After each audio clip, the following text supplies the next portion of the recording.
¿Qué tal? ¿Cómo están? Buenas noches. Estamos en vivo y en directo. Estamos arrancando Cara o Cruz. Casi dije otro programa. Igual. Casi dije La Caja Negra, ¿verdad?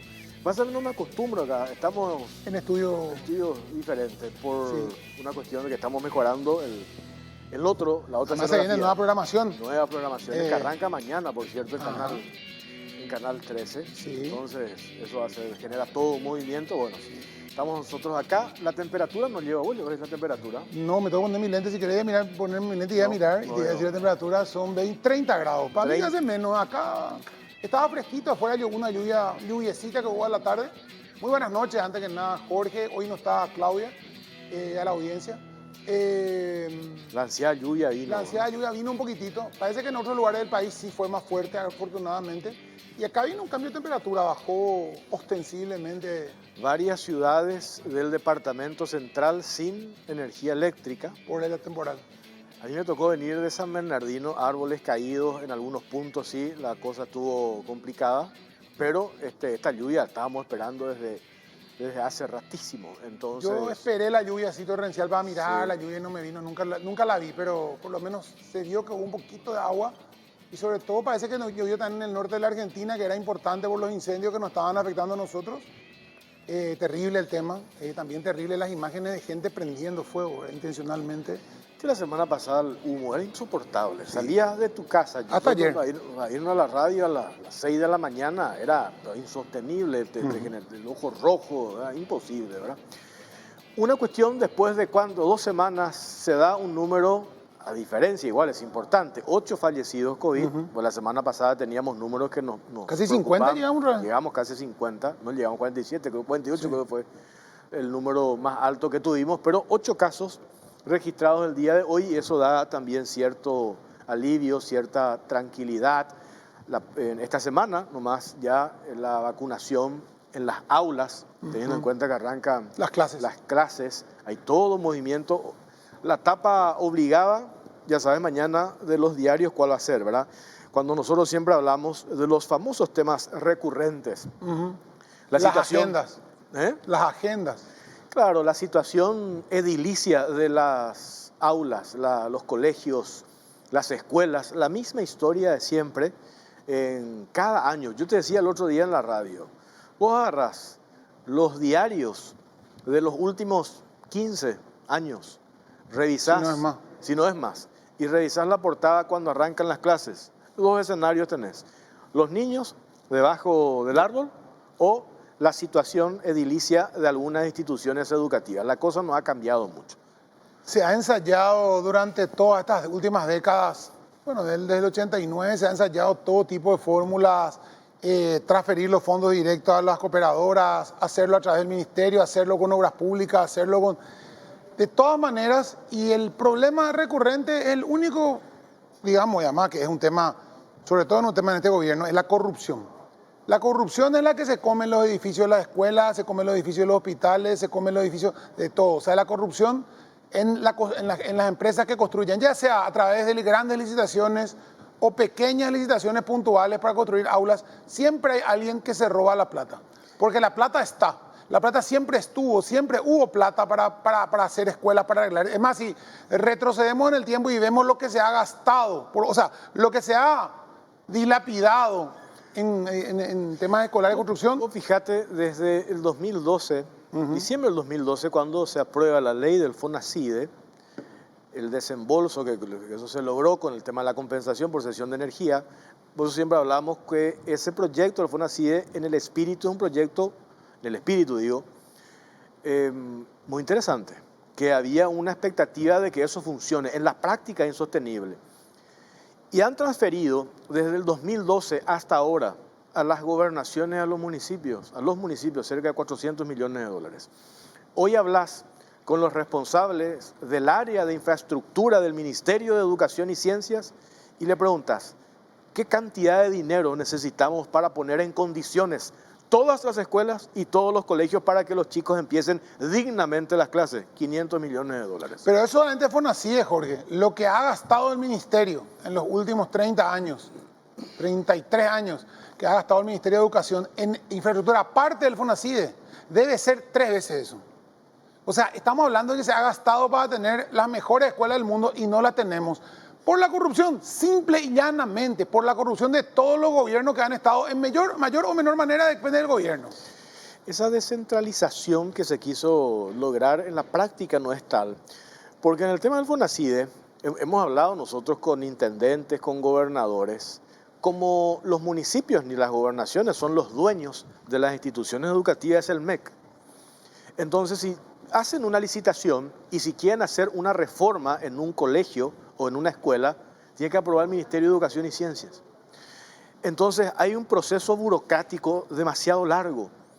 Y como la plata no les alcanza de lo que el FONACIDE le transfiere a los municipios, a las gobernaciones, tienen que hacer un orden de prioridades. Suponte que en un departamento hay 15 escuelas o colegios que se tienen que reparar, pues la plata alcanza para reparar 10. Entonces se ponen de acuerdo, para reparar 10, pues faltan 5. Y eso se somete a la junta departamental o la junta municipal y el concejal dice, no, yo quiero que reparen también tal o cual escuela de mi comunidad. Y ahí otra vez eso hace que se dilate todo el proceso. Mientras eso pasa, ahí es un terreno caldo de cultivo para que se dé esto que hemos visto en estos años, las denuncias de corrupción por intendentes gobernadores, en contra de los intendentes gobernadores por los hechos de corrupción. Yo te pregunto, uno solo nomás decime, un intendente, un gobernador que haya ido preso por haber dilapidado recursos FONACIDE, ni uno solo. Y son cientos. Ni uno solo. Hoy aparte veía también el tema de los recortes. Hoy veía en la tapa de un diario que tiene una guerra declarada, con sus motivos tendrá, ¿verdad?, con el gobernador de Central, en que decía, Hugo Javier deja sin 4 mil millones de guaraníes a 4 escuelas. Y después veo la aclaración de que no es Hugo Javier, decir. O sea, en el Senado llegó el presupuesto, llegó al Senado el presupuesto del Ministerio con todo con el pedido de Central, y en los recortes que se hicieron en el Senado, le sacaron 4 mil millones a Central. Sí. O sea, el tema de la información también, ¿verdad? Cómo se maneja el dinero, a quién se le da, a quién no se le da, cómo se usa la plata y sobre todo el tema de señalar con el dedo políticamente hablando, meter dentro del ruedo político. Se ha politizado todo de una manera, y hoy en día estamos en el peor momento de la politización de todo, de que no se puede hablar otra cosa. Hoy tenemos este problema, después ya vamos con... Elida, ¿tenemos informe? No tenemos informe, bueno. Hablábamos del tema de educación, mañana empiezan las clases. Hicimos rápidamente una descripción de la situación en materia de infraestructura. Anuncios de que por una situación, es cierto, coyuntural, de lo que pasa en Ucrania, Rusia, el aumento del precio del combustible. Ya se ha disparado el gas. Viene el pasaje. Subió el gas. Atrás viene el pasaje. Héctor Cristaldo, Unión de Gremios de la Producción, una merma al 60% la soja. Enrique Duarte, hablábamos el viernes en Radio 1, que nos decía, nos contó detalles del reporte que ellos habían hecho a las autoridades, 19 barcazas en la zona de Itanramada, listo para ingresar productos de contrabando, pagando una coima de 15 millones de guaraníes. Hicimos el cálculo por día, ¿cuánto significa eso? Al mes, al año, estamos hablando de un promedio de $1 millón por mes. $1 millón por mes. El problema de la inseguridad continúa. Mientras todo esto pasa, y donde el ciudadano es el principal afectado, ¿cuál es la agenda política con la que vamos a arrancar de vuelta esta semana? Juicio político a la fiscal general del Estado. Y ahí entra una cuestión que podemos decir, o podemos hacer la siguiente observación, entre sus luces y sus sombras. No estamos hablando de que tenemos el Ministerio Público óptimo, maravillas. Por supuesto hay luces y sombras. Pero al hacer una evaluación sobre las cuestiones objetivas de resultados, no mirando solamente al enemigo circunstancial del oficialismo, hay datos demasiado contundentes que hacen referencia, si uno empieza a sopesar. Uno lee el nivel acusatorio, que ya lo dieron a conocer la semana pasada, de los 9 puntos, creo que 7 tienen que ver con una sola persona, directa o indirectamente. Y son recortes de diario. Y la mayoría son recortes de diario. Insisto, nosotros podemos estar o no de acuerdo, decimos, no tenemos a lo mejor la fiscalía, yo tengo muchos reparos al Ministerio Público. Es el momento hoy, en medio de quienes hoy, los actores políticos que le salvaron a Yucio, le dieron la mano. le dieron la mano, sostienen de que no quieren inmiscuirse en una cuestión interna partidaria de un partido político. Trasladamos la misma pregunta o esa misma valoración al tema juicio político a la fiscal general del Estado y podemos concluir, al leer el nivel acusatorio, de que la misma historia se reduce a una cuestión política, pase de factura. ¿Por qué? Porque desde el Ministerio Público, la interpretación que hacen quienes están promoviendo, no se ha imputado al villano favorito de ciertos sectores políticos, de la oposición y hoy del oficialismo. El problema es que se han inmiscuido en la interna. Al apoyar a Yucio directamente, en vez de no inmiscuirse, se han inmiscuido en la interna. Han metido la interna colorada para defender a un ministro que ataca al enemigo del oficialismo colorado y de la oposición, el enemigo político estamos hablando, porque el miedo que le tienen a Horacio Cartes y a Santiago Peña es ese. El miedo que tienen a no poder ganarles en el campo, no puede ganarle a la hora de los votos, entonces es sacarlo del camino como sea. Se han inmiscuido protegiendo a un tipo como Yucio que hizo una payasada, ni siquiera en el Congreso, con unos amigos, una reunión de amigos usando el edificio del Congreso, donde no ha mostrado un solo documento más que un PowerPoint, y hasta ahora no ha arrimado un documento más y ya pasaron 15 días. Y ya fue convocado por el Ministerio Público, por el fiscal Osmar Legrand, y le dice el ministro del Interior, vamos a esperar lo que aporta CEPRELAT y lo que aporta la Subsecretaría de Estado de Tributación. Es decir, ¿Y en base a qué denuncia entonces? Es decir, no tiene absolutamente nada. Martín Arévalo, senador, ¿cómo te va? Buenas noches. Buenas noches, Jorge, Pipo, a la audiencia de Cara Cruz, muy buenas noches. Estábamos haciendo esta introducción de los temas que realmente afectan al ciudadano, al día a día. Los economistas nos dicen, no hace falta que nos relaten los economistas. Vos que sos político, estás en la calle permanentemente, tenés ese feedback con la gente. No hay circulante, hay una explicación por qué no hay circulante, problema de inseguridad. Y después lo otro que mencionábamos, mañana empiezan las clases, el mismo drama de siempre. Mientras esto pasa en Paraguay, desde el gobierno, la agenda mediática de algunos sectores de la oposición va totalmente para una cuestión que nada tiene que ver con el día a día del ciudadano. Te paso otro dato que es importante y cualquier sociólogo normalmente tiene en cuenta. Me dice un amigo que es un sociólogo justamente, que anda mucho por Uber. Me dice, últimamente yo venía mucho del Brasil y los Uber eran los vehículos chileres, pero últimamente veo vehículos lujosos que hacen Uber. ¿Por qué eso se da? Entonces dice que habló con uno de los choferes y le dice, ¿por qué tu auto tan lindo estás poniendo para utilizarlo como Uber? No hay nada que hacer y no alcanza la plata. Claro. O sea, la gente que tiene plata, que normalmente no estaba pasando tan mal, ahora bajó de nivel y realmente necesita y tiene que hacer otras cosas que su trabajo también para juntar la plata porque no alcanza. Por el otro tema, la semana del juicio político, hemos conversado en la semana, sí. Una posición clara yo tengo de que este es un mecanismo político que el oficialismo está utilizando como para tomar la fiscalía, utilizarlo políticamente, utilizarlo en una manera de un garrote político con la gente que no está. Y te paso un dato, Jorge, que es importante que lleven y seguramente si corre el juicio político a la fiscal general, lo que quieren hacer es, primero, por la denuncia que hizo Yucio, hacer que la esposa de Hugo Velázquez asuma la fiscalía general en forma interina, sí. Vaya el proceso acelerado y que se le pueda imputar a Horacio Cartes.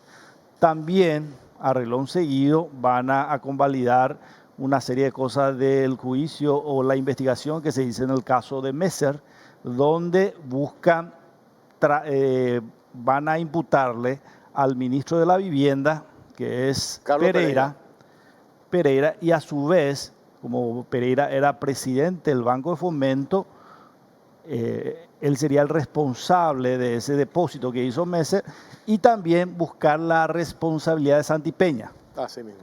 Entonces, ese es un mecanismo ya creo que es muy rebuscado políticamente como para poder eliminar al oponente para llegar al objetivo.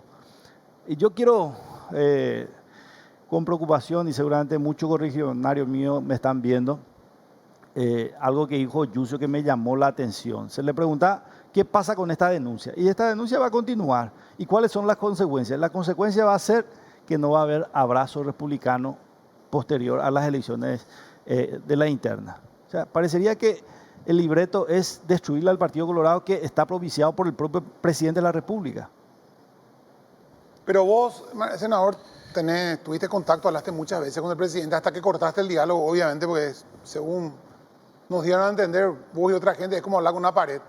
Y decían ustedes, o sea, cuando ustedes, uno analiza y dice, ¿cómo yo como presidente de la República voy a querer ser un mariscal de la derrota, entregar el poder a otro movimiento, con tal de, no sé, de saciar mi sed de venganza, mi enojo, mi frustración, mi fracaso como presidente? Porque yo creo que Marito Auda debe saber que es un fracaso como presidente, ha fracasado en estos 3 años y medio de gestión estrepitosamente en todo lo que ha intentado, todo lo que ha hecho lo hizo mal, todo lo que ha hecho está sucio de corrupción, manchado de corrupción. Donde uno mire en este gobierno hay corrupción en lo más mínimo, en el último tornillo que se compró, en el agua tónica, en todo hay corrupción, ¿verdad? Y o está buscando un gobierno afín que después venga y le blanquee todo, o está directamente queriendo quemar todo y irse. Yo no entiendo, o sea, y es raro ver esto, porque nunca se vio dentro del Partido Colorado, porque vos podés decir Nicanor perdió las elecciones Blanca Valar perdió las elecciones al apoyo de Nicanor, pero Nicanor nunca estuvo queriendo perder la elección, siempre se fue ganar. Y aquí hay un presidente que tiene más intenciones de perder o de entrever si su candidato hace un milagro y hace un gran milagro, porque sería ya como para ir de rodillas no sé a dónde. Y ¿cuándo se vio esto? O sea, ¿vos alguna vez viste como Colorado? ¿Cuántos años tenemos en Territorio? ¿Cuándo viste esta situación así? No, realmente casi 30 años en Asunción trabajando. Y yo veo, así como hablé en esta semana con algunos dirigentes, que así como están las cosas, lo que se está haciendo es perder las generales. No importa si es Santi el candidato o si es Velázquez. Yo creo que si es Santi el candidato, puede, con convencimiento a los jóvenes, que pueda atraer realmente Santi, pero le veo a un Mario Audo que está cegado para llevar a la oposición. Entonces, podemos arañarnos, podemos utilizar los bienes del Estado para un determinado candidato, que es mucho. Imagínate tener todos los ministerios, los entes, las binacionales para un candidato. Y si no prende con todo eso es porque no sirve. No sirve. Entonces tendría que ver ya otra alternativa. Bueno, Santi va a ganar. Vamos a nivelar el discurso para que posterior a las elecciones estemos todos juntos. Eso tendría que ser. Pero acá no, vamos a meterle a la cárcel. Y si por ahí los yanquis le pueden llevar a Horacio, mucho mejor. O sea, la gente que hoy estamos con Horacio, supuestamente vamos a quedarnos tranquilo, está bien todo lo que está haciendo. No, yo creo que lo que Marito está haciendo es, coincido contigo, Pipo, en el sentido de que tiene muchas cosas que guardar, por eso también le quita el sueño el tema de que quiere poner una persona afín en la Fiscalía General, que le pueda proteger una vez que deje el mandato. Esa también es la jugada, porque hoy por hoy se hace el llamado de la justicia electoral, los 2 lugares, y lo que se busca es que la Fiscalía quede libre para hacer un gran acuerdo y para hacer las reparticiones. Y el cupo de la Fiscalía General la está pidiendo el presidente de la República. Raúl Latorre, diputado Colorado, ¿cómo te va, diputado? Buenas noches. Sí, muy buenas noches, Jorge, Pipo, al querido amigo, senador Mario Martín Arealos. Ya es un gusto poder compartir con ustedes y con toda la audiencia. ¿Me pueden subir un poquitito el retorno, por favor, del diputado? Un poquitito pueden subir el retorno. Diputado, esto que estaba viendo, me compartía nuestra compañera Miriam Soilam, que cubre Congreso de Radio 1, mañana, mediodía, la bancada llanista se reúne para definir el tema del juicio político. ¿Qué es lo que nos dicen?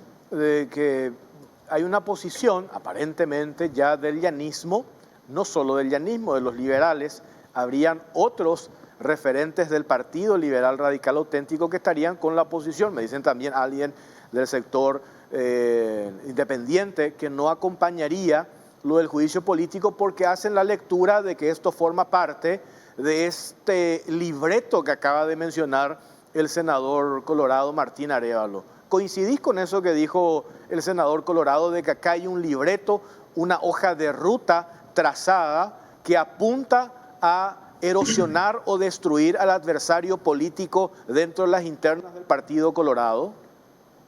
Absolutamente. De hecho, Jorge, que nosotros somos convencidos de que tenemos que ir por el camino del fortalecimiento de las instituciones, de la democracia, de nuestro sistema republicano y el Estado de Derecho. Esta situación va en total contrasentido a ese norte que tenemos que trazarnos como país, como Estado.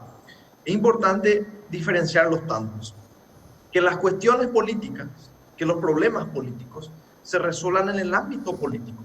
Nosotros somos un país democrático, tenemos que fortalecer la democracia y en las diferencias de pensamiento, de posición, que son naturales y que nutren, que hacen bien a una democracia, se puedan dirimir en las urnas, a través de la expresión del voto popular.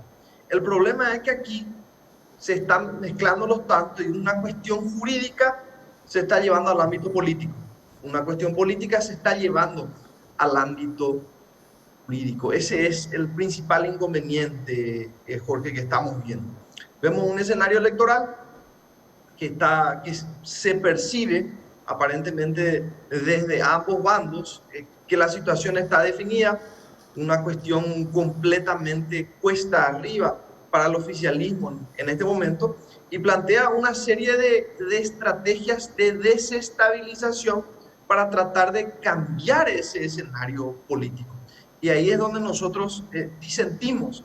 En diciembre, la gente, a través de las internas, va a tener la posibilidad, el derecho y la obligación de elegir a los candidatos que los van a representar en las próximas elecciones generales. Y nosotros deberíamos dejar correr ese proceso democrático intacto, in totum, y separarlo de lo que está aconteciendo en este momento, que sí es una clara agenda de desestabilización que atenta contra la institucionalidad de nuestro país, que atenta contra nuestras capacidades de combatir al crimen organizado, la corrupción, la impunidad, los lavados de activos, porque tenemos que entender la sensibilidad de la institución de la cual estamos hablando, que es el Ministerio Público, que tiene el monopolio de la acción penal pública, el único que puede plantear la acción penal pública. Y nosotros la estamos sometiendo a los vaivenes de una interna partidaria. ¿Con qué garantías nosotros le damos a esta o a la siguiente persona que ocupe la Fiscalía General del Estado cuando el tiempo sea el correcto, cuando se cumplan los plazos institucionales y que tenga que ocupar ese espacio una nueva persona, como siempre va a suceder?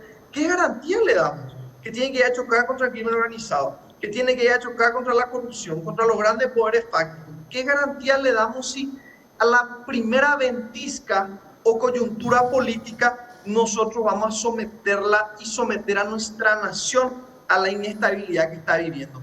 Ahí está nuestra preocupación, Jorge, y ahí está uno de los motivos fundamentales por los cuales nosotros hemos sentado una postura clara en contra del juicio político y a favor del Estado de Derecho, de la democracia y del fortalecimiento de las instituciones en nuestro país. La cuestión electoral, eso lo va a dirimir la gente en diciembre.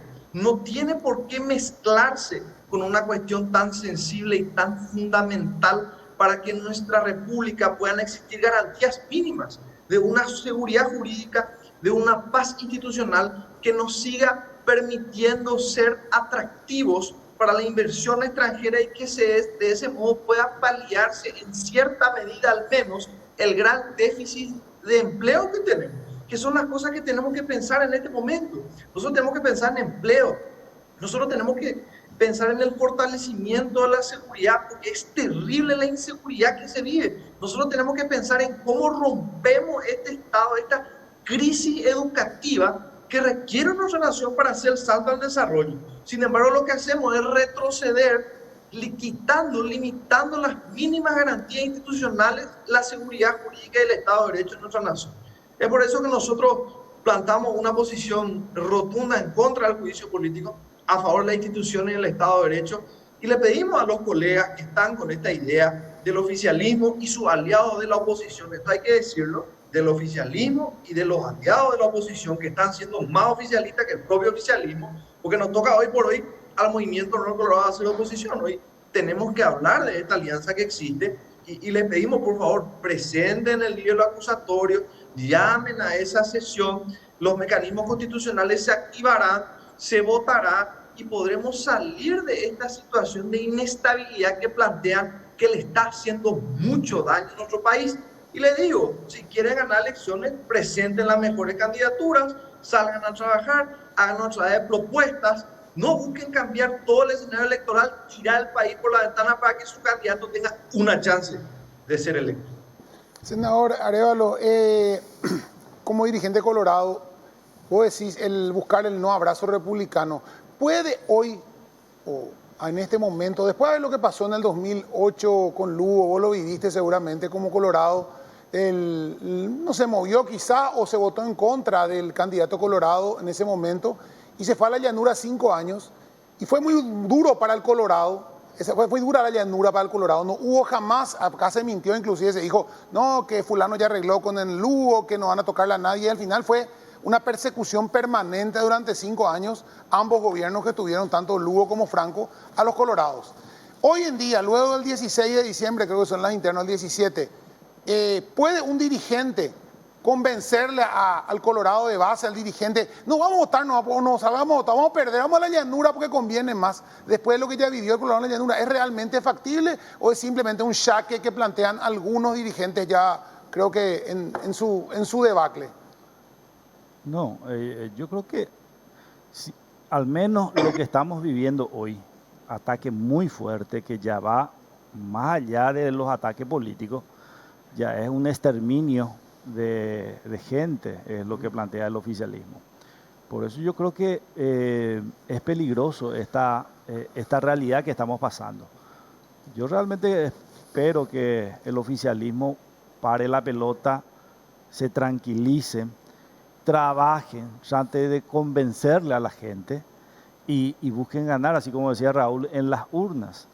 Pero así como nos estamos yendo, ahora va a ser la utilización o la intención de la utilización de la fiscalía. Mañana no sabemos. Y le pone a un referente de la oposición como es Yucio para hacer un ataque mediático a colorados. Ahora es Carte, mañana no sabemos quién va a ser. O sea, están detrás de Santi ahora.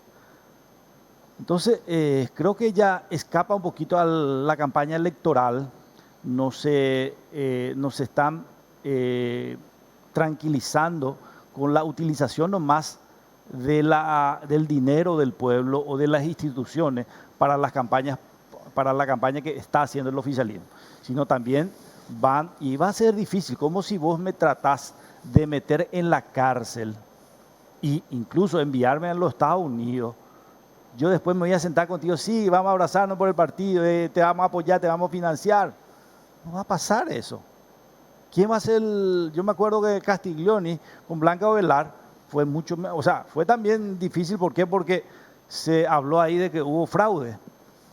Yo hablé personalmente con Castiglioni me dijo, yo no me voy a mover, movete Martí, yo era su jefe de campaña capital, ayudamos a la doctora Blanca, pero igual ya no se podía porque la gente entendió también la situación.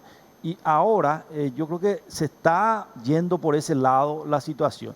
Y el Colorado también, cuando realmente ve injusticia, se cierra y ya hubo un cambio y le sería muy... O sea, creo yo que ya le votó una vez a un opositor y le puede volver a votar.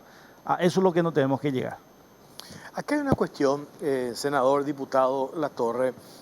Yo insisto, y siempre lo vengo diciendo en la radio, podemos entender las rencillas políticas, que siempre hubo rencillas políticas, diferencias en periodos electorales, hasta naturales que se den esas diferencias. Pero hoy estamos ante una situación deplorable. Y estaba tomando nota. Panorama económico. ¿Cuál es la perspectiva para este año? Todos los analistas, mencionaste un caso puntual, que es un reflejo que es un parámetro. Inflación, desempleo, inseguridad, pobreza, imagen país, Gafilat. Me decía el otro día un funcionario del Banco Central del Paraguay, están pidiendo reevaluar algunos países la situación de Paraguay. Me estaban contando el otro día empresarios franceses que están detrás de la implementación de un proyecto en identificaciones que por un capricho de Yucio no se lleva adelante. El Estado podría ser demandado 40 millones de dólares que vamos a pagar todos nosotros. Entonces digo, este escenario real y que tiene que ver con el problema del día a día de la gente, la clase política reduce a una cuestión de las internas partidarias y se pone en riesgo esto que mencionabas, diputado, y hemos leído en estos comunicados de la Asociación de Agentes Fiscales del Paraguay y de Latinoamericana. Y latinoamericana, de los magistrados también. Hay una preocupación de quienes no están metidos en el internismo político y quienes han trabajado toda su vida para lograr institucionalidad, hoy están viendo que todo eso está en riesgo en el sistema económico, financiero, bursátil, con las afirmaciones de Yucio, lo de la bolsa de delincuentes, que hizo tambalear todo ese sistema, y lo de las instituciones también. Siendo que el propio gobierno mete claro. pedido de préstamo en la bolsa de valores. O sea, realmente es preocupante y hay que tener en cuenta un poco el déficit que está cayendo del país y se está atajando la suba de combustible, un montón de situaciones también que va a ir dándose en el transcurso del año, que va a demostrar un poco que estamos retrocediendo económicamente. La corrupción que a diario vemos que pasa en IPS, que pasa ahora, justamente me dijeron, el tema de revisar, Martín, los kits escolares que está dando el Ministerio de Educación. Antes, como los lápices de colores eran de la marca Faber-Castell, ahora es cualquier cosa. O sea, también la corrupción está fuertísimo en todas las compras que se da y uno de los motivos principales de mi salida justamente del oficialismo fue eso, que varias veces denuncié y al propio presidente y que se reía de mí. Entonces dije, yo no tengo nada que hacer acá, entonces me mandé a mudar. Pero estamos en una etapa difícil y lo peor que se le puede hacer a la justicia hoy es, Jorge, someterla políticamente y imagínate que presenta su solicitud de jubilación la señora Lourdes Samaniego. Después, no, esperen un rato, puede ser que yo tome la Fiscalía General. Espectaculares. Yo ya pido para hacer campaña con mi marido supuestamente y después se da la situación de todo la solicitud de juicio político. No, esperen, posiblemente yo voy a tomar. No se puede administrar la justicia de esa manera, no se puede politizar la Fiscalía. Espero por eso que los diputados entiendan, y especialmente la gente de la oposición que muchas veces quiere quitar un rédito político de esta lucha de colorados y van a perjudicar a una institución demasiado importante como la Fiscalía General. Diputado Latorre. Porque si me permitís... Sí, te quería preguntarlo justamente. Adelante, adelante. No, más que nada, vos hablaste dijiste algo importante. Procedan ya, presenten el libelo, vamos a mirar, vamos a votar y terminemos, porque eso es lo importante, o sea, no seguir con este status quo que es lo que tienen hasta ahora. Hoy no tienen votos, saben que no tienen los votos, creo que no llegan ni a 40, necesitan 53, ¿verdad? Y siguen con el show mediático, ya acabamos mañana, estamos presentando, mañana vamos a presentar, le agregamos más páginas, le agregamos más cosas, seguimos con el discurso y claro que esto se va a acabar.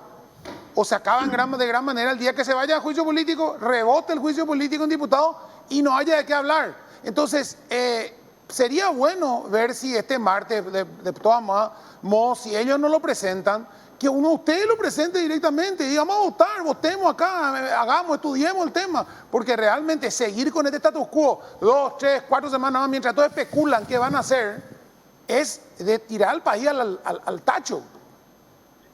De hecho que sí, Pipo, y ahí quería hacer esta pequeña intervención. Las pujas por el poder son naturales y siempre fue álgida la interna partidaria, porque en la absoluta mayoría de los casos, con una sola excepción en todo este proceso, en todo este periodo democrático, el ganador de las internas del Partido Colorado finalmente terminó constituyéndose en el ganador de las elecciones generales. Entonces, es natural que suba la temperatura. Pero nosotros tenemos que hacer un pacto al interior del partido y para el país. Tenemos que poner a Paraguay primero. Y poner a Paraguay primero significa que hay cuestiones que tenemos que evitar tocar, que tenemos que evitar mencionar, que tenemos que evitar mezclar con el proceso político. Y uno de los aspectos fundamentales necesariamente debe ser la administración, la impartición de justicia e instituciones tan sensibles como la es el Ministerio Público, que tiene el monopolio de la acción penal pública. Como bien decía Jorge, en todo este proceso también el propio sistema económico termina amenazado, claro, a partir de una serie de denuncias absolutamente irresponsables generadas por el ministro del Interior en un intento de tratar de hacer un acto de magia, ilusionismo, una cortina de humo para tratar de que los paraguayos se olviden de la terrible inseguridad que existe en nuestro país. Pero lamentablemente no se puede olvidar. No se puede olvidar la inseguridad cuando nuestros hijos vienen de la escuela, vienen de la universidad, se bajan del colectivo y un motochorro les asalta. O cuando nuestra gente ya no puede ir a una actividad de esparcimiento, a un concierto, por temor a perder la vida en una situación así. Y sin embargo se afecta a través de denuncias absolutamente irresponsables el propio sistema bursátil, nuestro proceso económico, las garantías mínimas de una paz institucional. Entonces, en ese sentido, Pipo, es importante que nosotros, que la clase política de Diego no está bien, la lucha por el poder es natural, porque la política es la persecución del poder. Algunos queremos esa herramienta para servir. Existen los que quieren esa herramienta para servirse a sí mismos. Esa es la diferencia entre los políticos. Pero en esa persecución del poder tenemos que hacer un gran pacto y decir, bueno, esperen muchachos, hay cosas que no vamos a tocar, hay cosas que no vamos a mezclar y vamos a perder o vamos a ganar en la urna, en la cancha, a través del voto popular, que es el principio fundamental en nuestro sistema democrático y republicano. Pero tenemos que estar dispuestos a hacer ese sacrificio, decir, bueno, no me dan los números, me candidato igual, llego con la cabeza en alto y después le acompaño al que gana. Pues está quien no querrá acompañarlo también, porque ha sucedido en la historia del partido. Pero sin embargo, yo tengo una apreciación muy particular, Pipo, en el recorrido de la base, porque siempre hablamos con los dirigentes de base, los actores sindicales, gremiales, las asociaciones. Yo percibo esta como una pelea popular. O sea, hay un ataque de un sector interno del partido que ve que no le cierran los números, todo está tratando de hacer arder Roma, de modificar el escenario electoral con complicidad de la oposición, que entiende que Santiago Peña es el rival a vencer y está tratando de cambiar el escenario del ecosistema electoral porque bajo estas circunstancias sabe que los números no le cierran. Pero una cuestión popular, hablando con la dirigencia de base, ellos no están en este conflicto, no es una guerra, muerte entre ellos, no. Viene por arriba la cuestión. Un misil que trata de derribar una candidatura que entienden en este momento, bajo estas circunstancias, que no van a poder derrotar. Yo sí creo que en diciembre, a pesar de los esfuerzos, va a existir el abrazo republicano. Y te garantizo, porque esto lo discutimos mucho en el movimiento Honor Colorado, que el movimiento Honor Colorado va a salir a abrazar al partido, va a abrir los brazos y va a permitir ese gran abrazo republicano. Estamos convencidos de la candidatura de Santiago, del querido compañero Mangui Aliana, del futuro presidente del partido, don Horacio Cartes, que hizo muchísimo en su gestión. Estamos convencidos que vamos a llegar con un partido unificado, si no en el 100%, en el 97, 98%, porque el problema es popular de quienes quieren acceder al poder y entienden que no van a poder, y para eso plantean determinadas maniobras que le hacen mucho mal a nuestra república. Clarísimo. E insisto, yo coincido contigo, Pipo, coincido plenamente. Ya se tiene que presentar el libro, ya se tiene que llamar a sesión, tenemos que salir de este proceso de inestabilidad que, como bien citaba Jorge, ya tuvo un pronunciamiento contrario de la Asociación de Fiscales del Paraguay, de la Asociación de Magistrados Judiciales, de la Asociación de Fiscales de Iberoamérica, que ven cómo el proceso democrático y de fortalecimiento de las instituciones se ve amenazado por una coyuntura política que no podemos permitir en nuestro país.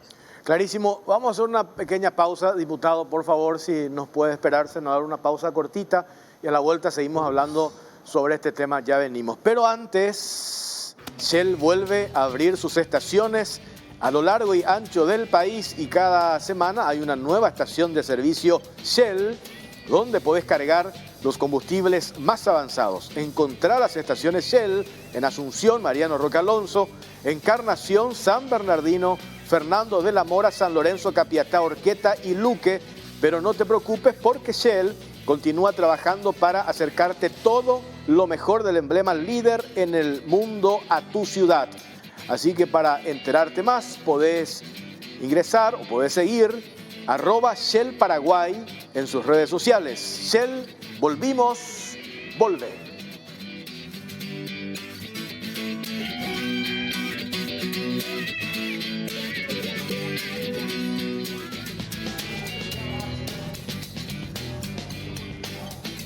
Bueno, seguimos en Caro Cruz, estamos en vivo y en directo. A ver, este escenario ya tanto vos, senador, como el diputado Latorre describieron cuál es la situación, ¿verdad? Hay como una hoja de ruta, hay un libreto trazado por el oficialismo con el guiño de algunos sectores de la oposición en relación al tema Fiscalía General del Estado. Eso quedó claro. El problema, y yo insisto en eso, cómo se bastardean las instituciones. O sea, es decir, al todo o nada. Porque así como relataste, si efectivamente ese es el libreto o esa es la hoja de ruta trazada, yo me pregunto, ¿pero dónde está el patriotismo? ¿Dónde está medir las consecuencias quienes se jactan de amarle al Paraguay? ¿Y dónde está esto que tiene que ver con las respuestas a las necesidades de la gente? Nosotros hablábamos el viernes con el ingeniero Paul Sarubi, presidente de Cadialpa. Las vialeras, las empresas constructoras dan mano de obra a 300.000 paraguayos. Hoy ese sector, nos decía el ingeniero Sarubi, está amenazado y algunas empresas podrían ir a la quiebra porque vienen arrastrando deudas de hace 2 años y hoy la deuda casi llega a los 300 millones de dólares. 300 millones de dólares. Entonces, van sumándose situaciones que hacen al problema del desempleo, problema del contrabando, problema de la inseguridad. ¿Quiénes se ocupan de eso? Uno le mira a Yucio distraído en otras cuestiones, que uno puede decir, bueno, a lo mejor es importante para ellos, pero le puede derivar a otra persona. Emilio Fuster, ministro anticontrabando, lo que nos decía el otro día la fiscal María Estefanía González. El verdadero cómplice del contrabando es Fuster, distraído en otras cuestiones, cuando acá el presidente del gremio de los fruticultores, de los productores de tomate, nos dice, nosotros este año vamos a cambiar de rubro. Vamos a vender teléfonos celulares, porque el contrabando nos liquida. Estamos hablando de productores del departamento de Caguazú, allí de la compañía 3 de febrero, la capital del tomate. Los productores dicen, vamos a cambiar de rubro. ¿Por qué? Porque el contrabando les liquida, no les es rentable seguir con ese rubro. Entonces yo digo, ¿quién piensa en eso? ¿Quién se ocupa de eso? Y esto puede explotar. Siempre nosotros decimos, el paraguayo es manso, pero no tonto. Esto puede explotar y las consecuencias pueden ser terribles para el Paraguay, que se bastardee las instituciones y todo lo que se ha conquistado se vaya al mazo, no quiero usar otro término, y vemos cómo están países en la región. Vemos cómo está la Argentina, la situación que pasó en Chile, cómo está Perú, Venezuela, ni qué hablar. Nosotros podemos llegar a eso. Claro, yo creo que se juega un poquito con la paz de la gente. Y vos decías, o sea, tocaste varios temas económicos que realmente es importante, pero hay que señalar también que se pasó bien. ¿Por qué? Porque se le endeudó al país como nunca antes. Acordate que para la pandemia se hizo un préstamo de 1.600 millones de dólares para obras públicas, también está, no sé si 2.000 millones de dólares. O sea, como nunca antes, el Paraguay está sobreendeudado. Ese por un lado, pero por otro lado, ¿qué es lo que damos de imagen como país cuando atacamos a la fiscal general? No hay una seguridad jurídica. Yo, empresario de otros países, ¿cómo voy a querer invertir en Paraguay viendo realmente que no se respetan las instituciones? Esa es la parte que seguramente no se está analizando. Y por supuesto, yo creo que el presidente vive en su lecho de 4 paredes y jugando su teléfono. Entonces no ve y no siente nada de este tipo de cosas. Le salvó los préstamos que se hizo y de alguna forma algunas obras que se estaban haciendo. Y cierto, lo que mencionaba de Cavialpa, una preocupación y seguramente muchas empresas van a ir a la quiebra. ¿Por qué? Porque el Estado no le está pagando.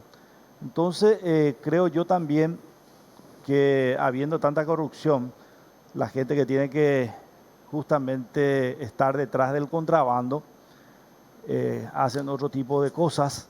Le persigue a la señora que trae un canasto o 1 kilo de cebolla o una bolsa de papa y les deja pasar a los grandes contrabandistas. Y bueno, de esa manera no se combate la corrupción ni el contrabando precisamente.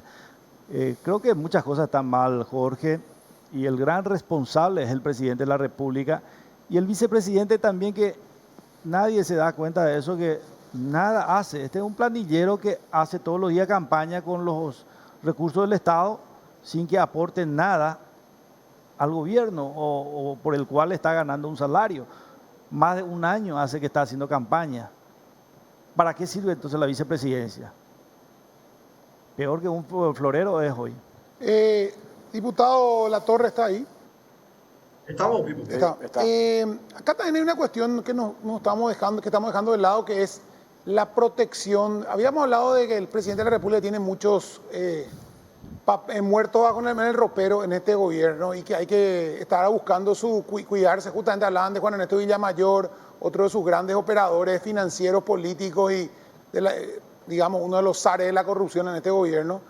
Pero también el vicepresidente tiene un problema grave con el tema del acta de Itaipú, donde sí está investigado, donde puede terminar imputado por su relación con José Lo y compañía, toda esa historia que no nos olvidamos. O sea, acá también el cambio de fiscal general del Estado no es solamente para perseguir a sus enemigos, sino para proteger a sus propios amigos. Hay varios opositores que están siendo investigados por casos anteriores, inclusive, que también ven con buenos ojos poner un fiscal amigo que les proteja, que les blinde los próximos años, porque se vienen momentos difíciles, porque los procesos llevan su tiempo, de 6 meses, 1 año de investigación, pero cuando comienza la investigación y empieza el tema judicial, es complicado. Y acá tenemos un vicepresidente y un entorno del presidente de la República, hoy transferido al vicepresidente, compuesto por Villamayor, por su jefe de campaña, ¿cómo que se llama el procurador juez?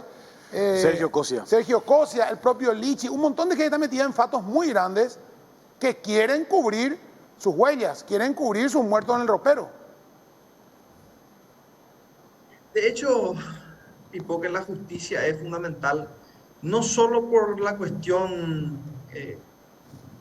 ílica, la ética, la moral, que naturalmente son fundamentales como factores que deben regir la vida de los hombres, sino que porque la justicia cuando funciona sencillamente pone límites, imparte castigos, naturalmente tiene como consecuencia los premios.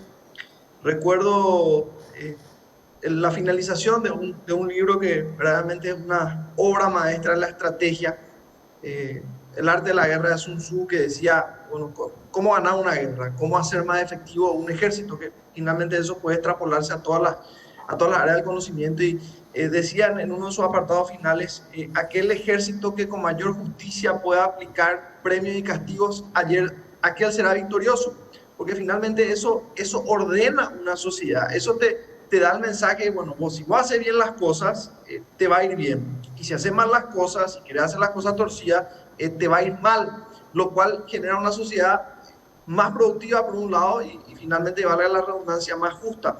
El desafío o la gran pregunta es, ¿cómo mejoramos el sistema de justicia? ¿Qué tenemos que hacer para que la justicia mejore? Y naturalmente la contrapartida es qué es lo que no tenemos que hacer para que la justicia mejore. Y lo que no tenemos que hacer de forma definitiva, Pipo, es mezclar el proceso político con la justicia. Y de hecho que hay varias cuestiones que de por sí hay que hacer un análisis exhaustivo, un análisis en cuanto a la fisonomía de determinadas instituciones que plantea, por ejemplo, la composición del Consejo de la Magistratura, la composición del juzgado de enjuiciamiento de magistrados que de por sí nacieron mal y no tiene que ver con los hombres, porque existe una participación activa del poder político en esas instituciones y son cuestiones que tenemos que repensar. Pero más allá de las cuestiones de fondo, lo que efectivamente no podemos permitir es contaminar el proceso de administración de la justicia, el proceso de fortalecimiento de esa institución tan sensible con una interna partidaria. Y naturalmente existen dos cosas que para la cual pueden ser utilizadas. La primera es la que había dicho con mucho acierto el amigo senador Mario Martín Arevalo, que es la utilización del instrumento de justicia como un garrote político para coaccionar al que no está conmigo. Y la otra cosa que no hay que hacer y que lamentablemente cuando se mezcla la cuestión política con el proceso de administración de justicia es una amenaza, es naturalmente poner un fiscal a mi medida, poner un fiscal general que vaya a cuidar mis intereses y los intereses de mi amigo mientras yo le doy el garrote a quienes se paran frente a mí. Esas son las dos grandes amenazas, y esos son otros de los motivos por los cuales nosotros tenemos que tener bien diferenciadas las cuestiones de la justicia de las cuestiones políticas. ¿Cómo se construye desarrollo? ¿Cómo crece una nación? No existen dos caminos, no existen tres. O sea, pueden haber diferentes fórmulas, pero en un mismo camino. ¿Y cuál es ese camino? El camino del fortalecimiento de las instituciones. ¿Y cómo se fortalece una institución? Se fortalece una institución trazando un proceso de planificación a través del cual se pueda circular a través del tiempo y que eso esté estéril, que esté libre de la contaminación política.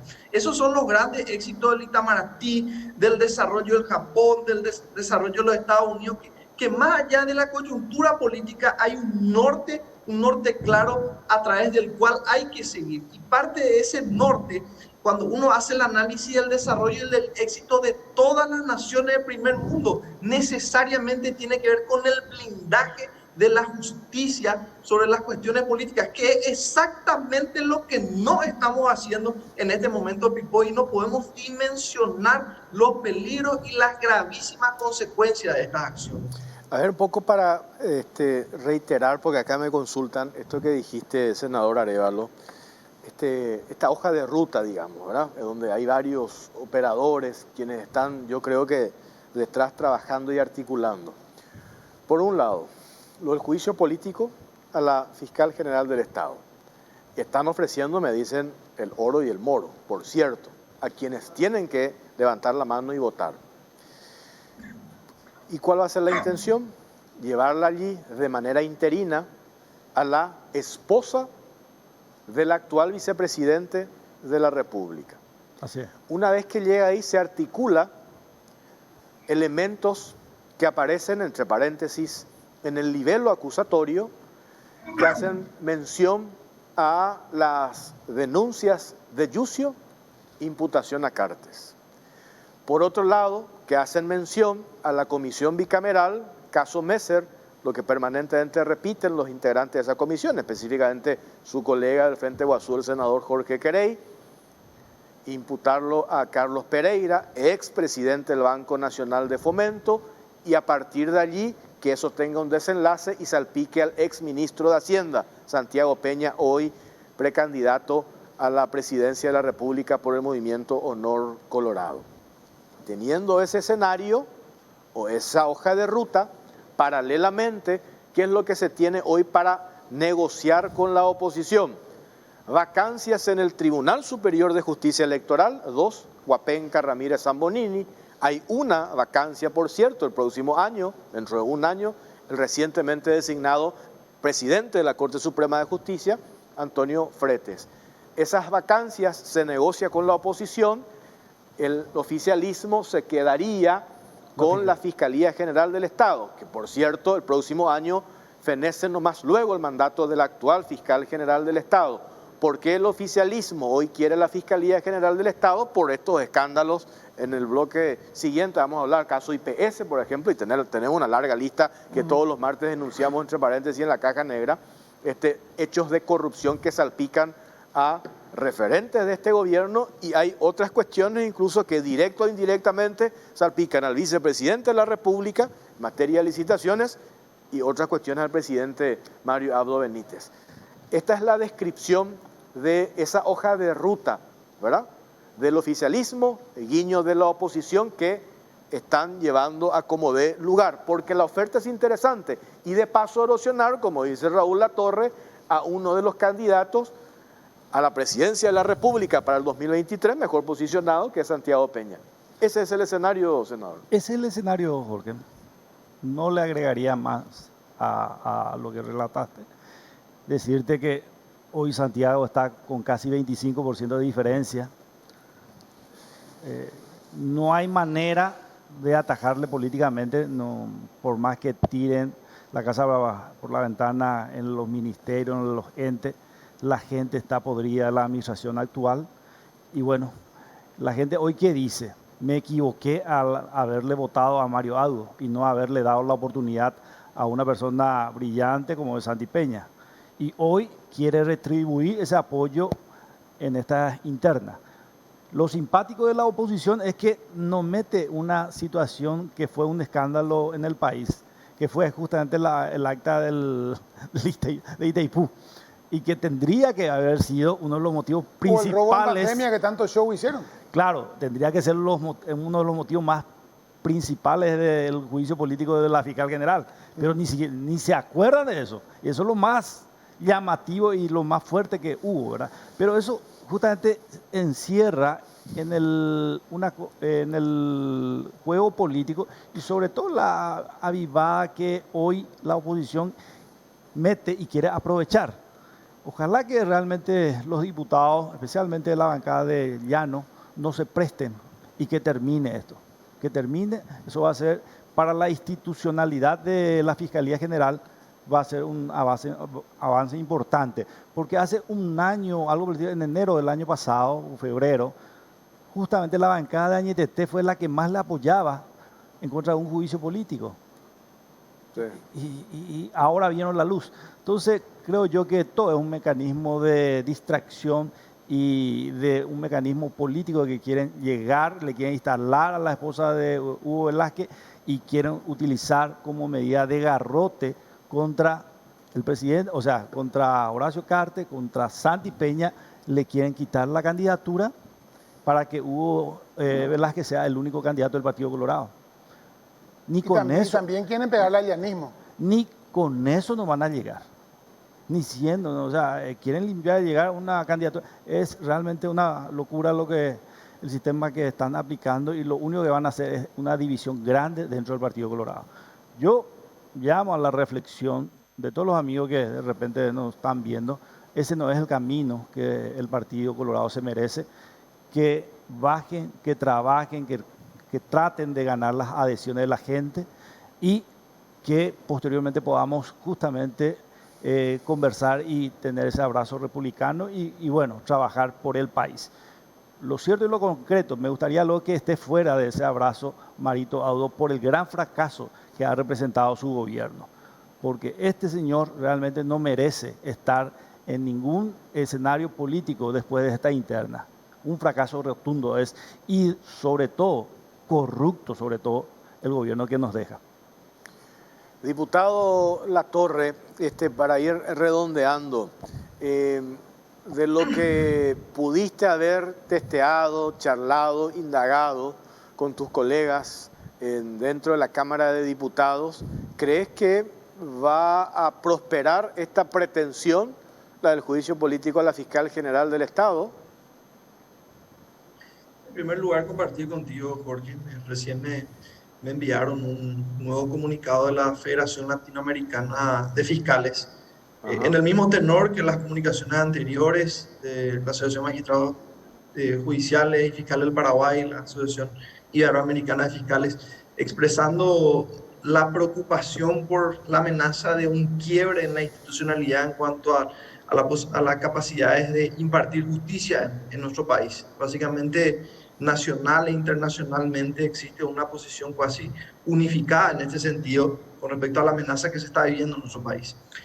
Contestando específicamente tu pregunta, Jorge, conversando con los colegas de la bancada del movimiento, algunos colegas de otro partido tradicional de la oposición, en este momento yo soy un convencido de que no existen los votos para proceder con este juicio político. No obstante, sí creemos, porque como lo habíamos dicho anteriormente, creemos que esto se tiene que presentar el día del acusatorio, creemos que ya se tiene que convocar a esta sesión. Finalmente, esta situación va a ser dirimida por los votos, como dicta la Constitución, pero verdaderamente, por sobre todo nos preocupa la crisis institucional, la pérdida de la paz, el ataque directo a la seguridad jurídica que son tan necesarias en nuestro país. Nuestro país tiene muchas falencias en este momento, lamentablemente, Jorge. Habíamos citado algunas de ellas.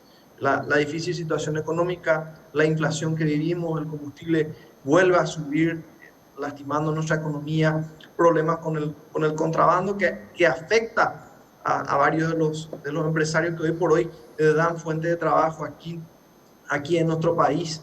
Un momento particularmente difícil que estamos viviendo en la con respecto a la inseguridad que lo habíamos mencionado, y verdaderamente necesitamos un poder ejecutivo que se concentre en resolver los problemas de nuestro país, que se concentre en hacer gestión. Todavía falta un año y medio de este gobierno, de esta administración. Hay demasiados pendientes, hay demasiados problemas.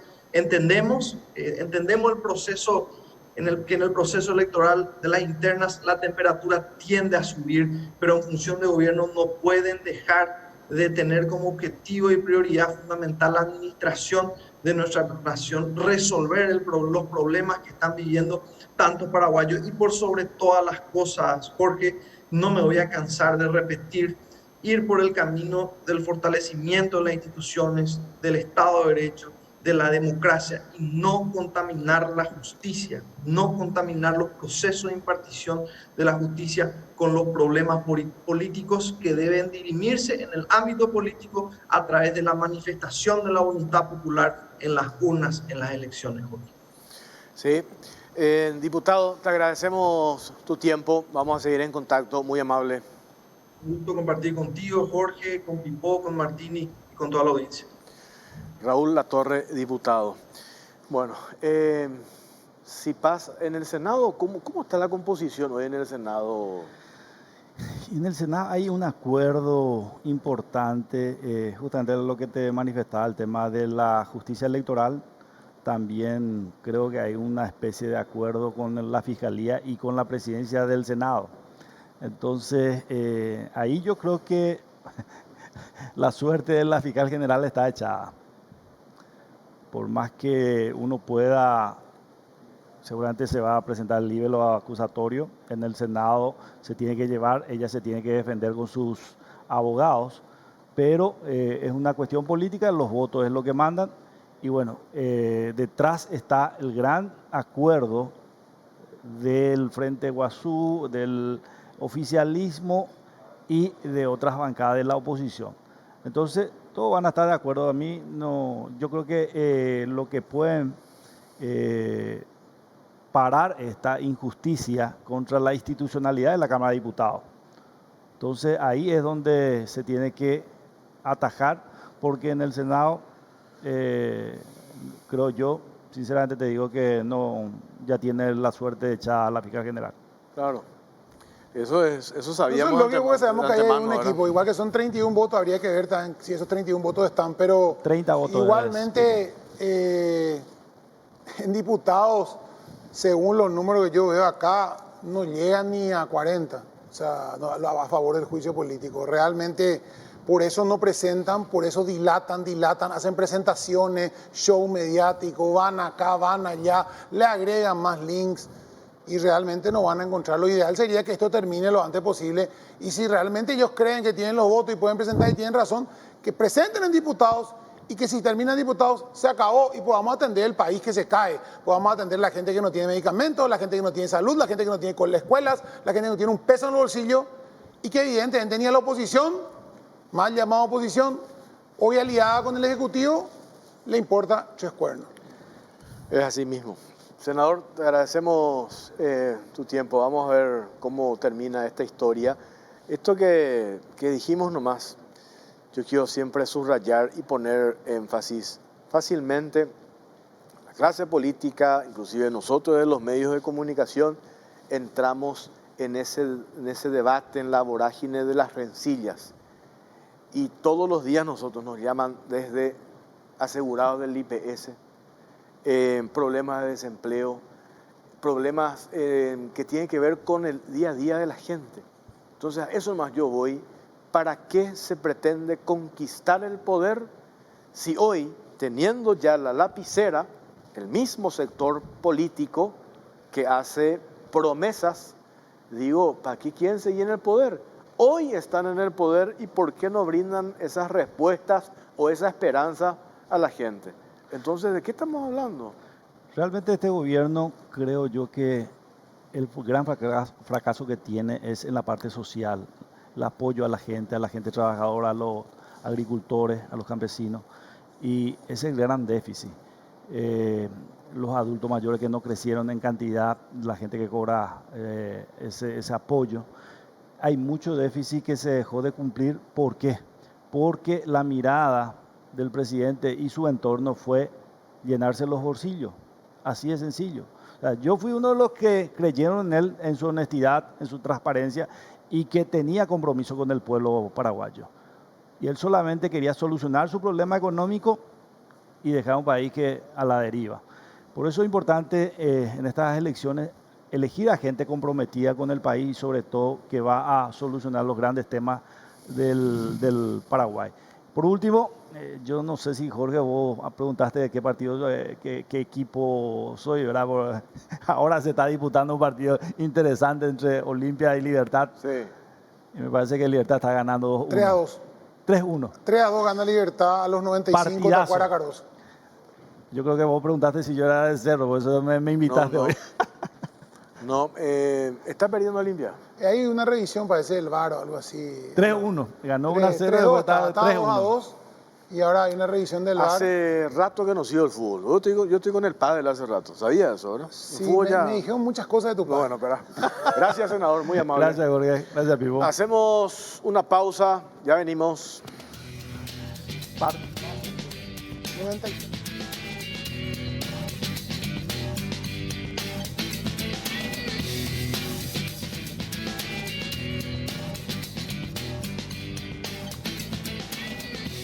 Bueno, seguimos en Cara o Cruz, estamos en vivo y en directo. Dejamos de lado lo que pasa en el Partido Colorado y vamos a tratar de entender cuál es la situación, cuál es el panorama dentro de la oposición. Y para eso le hemos convocado, está a través vía Zoom, con nosotros el doctor Mario Paz Castaing, uno de los dirigentes del partido político Patria Querida. Doctor Mario Paz, ¿cómo te va? Buenas noches. Muy buenas noches, Jorge, a la audiencia de Unicanal, Canal 13. Un placer compartir con ustedes. Te quería consultar, la semana pasada habíamos hablado en la radio cómo están avanzando, mirando lo que sería una concertación con todos los partidos de la oposición. Hablábamos más allá de la cuestión programática, de la cuestión de fondo, de la herramienta que va a utilizar la oposición, y me decías que eso ha avanzado bastante. Sin embargo, hemos escuchado voces de sectores, por ejemplo, del Frente Guazú, de otros sectores de la izquierda. Hoy leía también declaraciones de una dirigente de la izquierda, dice, nosotros queremos que alguien de nuestro sector, de la izquierda, lidere esa concertación. Supongo yo que si se parte ya con esa pretensión, va a ser muy difícil acordar para lograr a ese objetivo que habíamos hablado el otro día de esa gran concertación, doctor.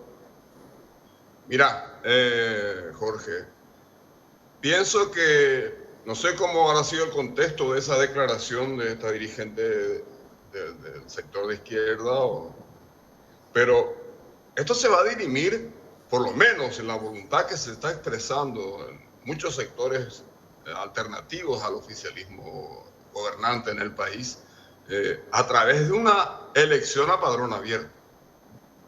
Y si en la elección a padrón abierto, vuelvo a repetirte como te lo dije en la radio, es una cuestión compleja porque tenemos que armar un programa, tenemos que armar un padrón, tenemos que concertar un tribunal electoral, en fin, a varios pasos programáticos, jurídicos, legales y también de combinación de posibilidades políticas y electorales. Bueno, si coincidimos en todas estas cosas y sale electa una chapa donde está integrada sectores que convierten a la izquierda, bueno, esa es la jugada que hemos aceptado y hemos compartido. Y tendremos que ajustarnos a los resultados de esa contienda electoral que es la que se pretende organizar en la concertación que se está proyectando. No es que vamos a consensuar o a establecer una candidatura ya previa. No. Lo que nosotros estamos queriendo es abrir un espacio de diálogo político, de convergencia para una buena convivencia democrática y una buena gobernabilidad. Y desde ahí, desde esta plataforma de concertación, proyectar una elección a padrón abierto, que habrá que ver cómo se construye ese padrón también, pero de todas maneras esa es la idea. Y bueno, y si hemos ajustado todos los detalles, hemos consensuado todos estos compromisos previos, bueno, y si resulta ganadora una chapa que integre una dirigente de extracción de izquierda, bueno, será ese el resultado. Pero no va a ser una cuestión que nosotros vamos a elegir previamente esto, porque tampoco estamos de acuerdo con eso. No porque sea de izquierda, puede ser de izquierda o de derecha, pero nosotros creemos que lo que hoy necesita ir para recuperar la confianza de la ciudadanía, hoy la dirigencia política ha perdido credibilidad y confianza, y para restituir esa confianza, justamente todos los sectores, incluidos los colorados que quieran participar, también está abierto para ellos. Yo creo que también es así. No sé si lo harán o no, pero está abierta. Tiene que ser una opción transformadora, inédita y que busque realmente convocar a los grandes sectores de la sociedad que se necesitan para producir políticas públicas previsibles y confiables. Doctor, una pregunta. Sí. Justamente ahí, cuando se habla de sumarse todos a un proyecto de diferentes puntas, ¿verdad? De derecha, de izquierda, de centro, socialistas, capitalistas, progresistas, lo que uno quiera llamarle.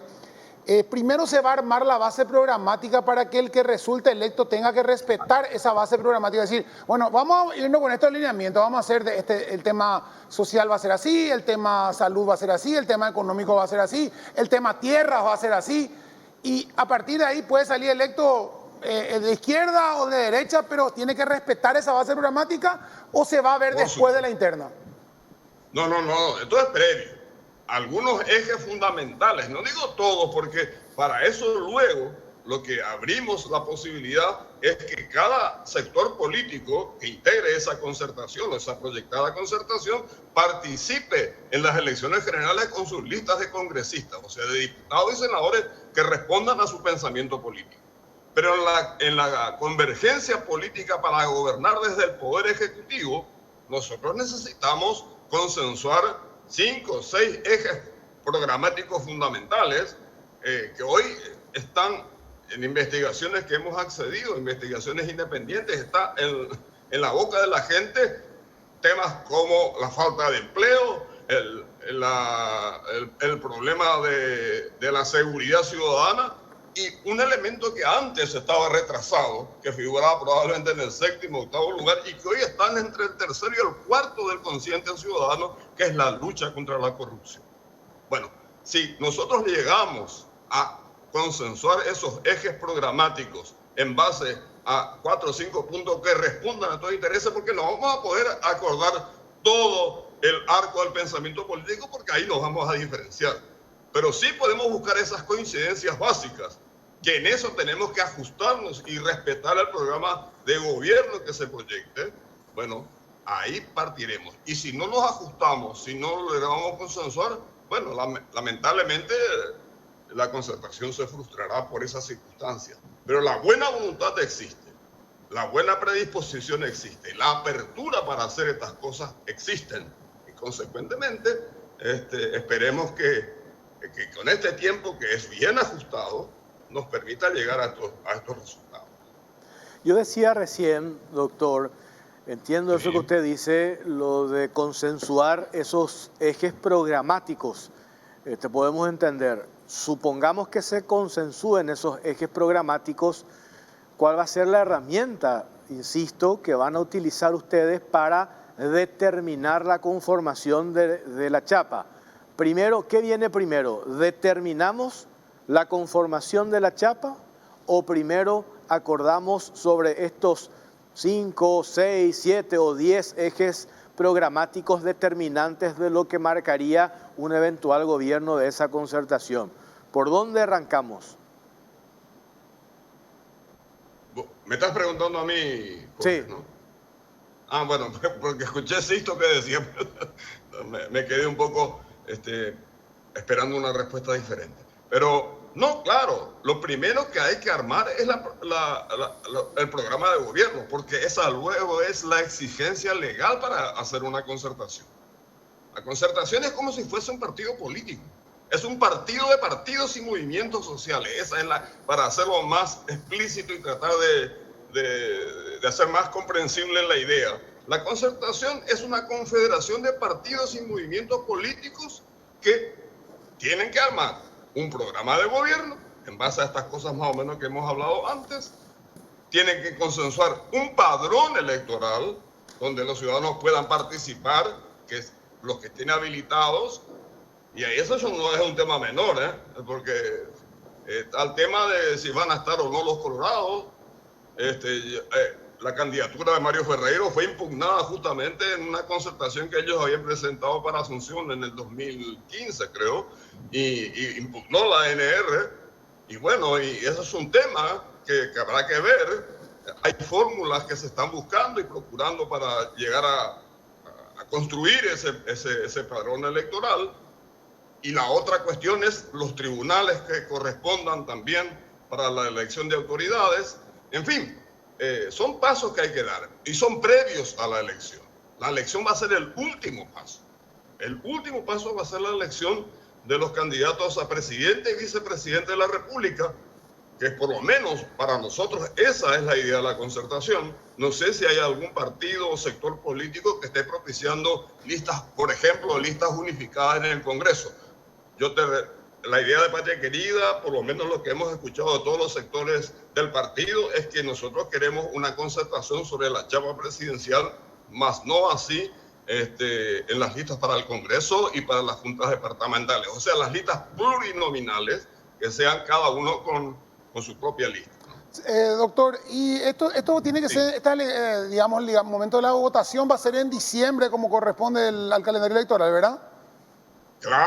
Claro, así mismo. Y a respecto a ahí, estamos previendo en ideas, porque acá no hay ninguna cosa escrita ni definida todavía, pero hay ideas que vamos a tener que tener que deberíamos tener locales diferentes para votar la chapa presidente, los que vayan a participar en la concertación, a la que son los locales habilitados para que va a ser un poco complicado eso, pero tendremos que buscarle una solución a todos estos temas que todavía están vamos a decir, en el debate de las ideas. Y que con la estrechez de tiempo que tenemos, porque son apenas 4, 5, 6 meses más los que nos restan para llegar a ajustar todos estos detalles de los que estoy hablando y que no son pocos, bueno, ese es el reto que tenemos de aquí adelante y espero que la buena voluntad y la predisposición de todos los sectores logre articular este proyecto. Doctor, y lo que quería preguntarle en base a eso era si, por ejemplo, Mario Paz se presenta como candidato por Patria Querida a vicepresidente y después no es electo, termina siendo electo otra persona. ¿Mario Paz va a poder competir para ser senador o ya queda fuera? No, ya queda fuera. Claro. Ya, si, por ejemplo, diciendo que esto se hace el 18 de diciembre, que es la fecha hoy establecida por el TCJE, para las simultáneas partidarias internas que se van a realizar ese día, ese domingo 18 de diciembre, bueno, ya no va a haber forma de poder participar en listas para el Congreso. Salvo que, como te digo, por ejemplo, por tratar de dar una idea que no sé si va a ocurrir o no va a ocurrir, estoy hablando ya pensamientos en voz alta. Si se decide hacer la elección antes de que ocurra la de diciembre, y en los plazos aún más abreviados y más acotados, yo lo veo muy difícil eso, porque los plazos ya prácticamente hoy son angustiantes de cara al 18 de diciembre. Si lo reducimos a un plazo menor, yo creo que se va a complicar más, pero entiendo que va a ser así. El otro día en la radio nos decía el doctor Carlos Mateo Valmelli, también le preguntamos un poco, hablando con ustedes, que son los analistas y que tienen una vasta experiencia en el análisis político, y le preguntamos, por supuesto, el tema de la concertación, y él dice que hay cuestiones legales que son bastante claros. Por ejemplo, una chapa que se presente para el 18 de diciembre en la interna única de todos los partidos políticos, y ahí es la pretensión de hacer a padrón abierto. La chapa ya tiene que ir unificada. No se puede separar, porque si se separa podría generar, usó un término, lo que siempre se dio, incluso la falta de entendimiento entre el presidente de la República y el vicepresidente. Lo que se vota ya el 18 ya tendría que ser la chapa que va a quedar.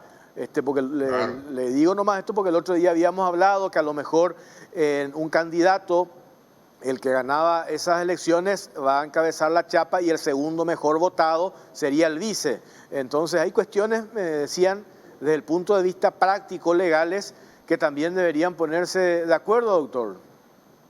Sí, son las reglas de juego que hay que discutir, debatir y tratar de acordar. Puede ser otra también, una combinación, por ejemplo. Yo estoy tirando ideas nomás, Sí. No es que esté aferrado a nada. Pero, por ejemplo, un candidato de Patria Querida o de PDP o de quien fuera con un candidato del PLRA, en Chapa me refiero. Y no acudir a ese mecanismo como que estaban sugiriendo de que el segundo más votado, porque eso sería tirar al azar un poco la gobernabilidad del país. Yo creo que hay que tratar de acordar chapas con las que realmente uno se va a sentir confiado, seguro y que va a producir realmente una relación previsible y acorde a los programas que se están estableciendo en esa concertación. Pero de todas maneras, esas miradas tienen que ser debatidas, tienen que ser conversadas, y aún esas reglas de juego no están definidas. O sea, finalmente ustedes son partidarios de chapas, no de votar primero presidente, después votemos una candidatos a vicepresidente y después se arma la chapa, sino que directamente sea una chapa 1 y 2 y esas chapas sean las que pongan. Una chapa integrada. Una chapa integrada de presidente y vicepresidente. Pero vuelvo a repetir, estas son cosas que se tienen que definir. Son reglas de juego que hay que acordar y bueno, lo que se llega a consensuar, lo que se llega a debatir y si esto no, vamos a decir, no dificulta el acercamiento de todos los sectores, porque a lo mejor algunos piensan que de otra manera no van a competir, y bueno, tendremos que ver de qué manera las reglas se establecen para que esto no dé la impresión de que estamos improvisando, sino que estamos acordando sobre reglas seguras, creíbles, confiables, que le puedan dar a la ciudadanía una herramienta para construir una alternativa de poder en la República. De eso se trata. Hay que tratar con mucha delicadeza este tema. Doctor, habiendo finalmente, por mi parte por lo menos, habiendo tantas cuestiones, por ejemplo, la interna liberal es muy dura, muy difícil. ¿Dónde va a ser el ámbito donde se van a sentar y quiénes se van a sentar por cada partido? Porque, por ejemplo, una posición puede tener el sector de Efraín y otra posición tiene el sector opositor dentro del PLRA. Una posición, o sea, ¿quiénes van a decidir quiénes son los que se sientan, dónde se sientan y va a ser por consenso? ¿O te van a terminar diciendo, bueno, vamos a votar acá entre los 15 partidos que estamos y ganamos 15, 10 a 5? Una cosa así. ¿Cómo se haría eso? ¿Cuál es la idea que tiene usted, Bueno, por lo menos? Yo te voy a dar mi idea particular, Sí. porque esto, la verdad, no está debatido, por lo menos, que yo sepa, por lo menos, no se ha acordado nada al respecto. Pero yo entiendo que tiene que ser lo más abierto posible.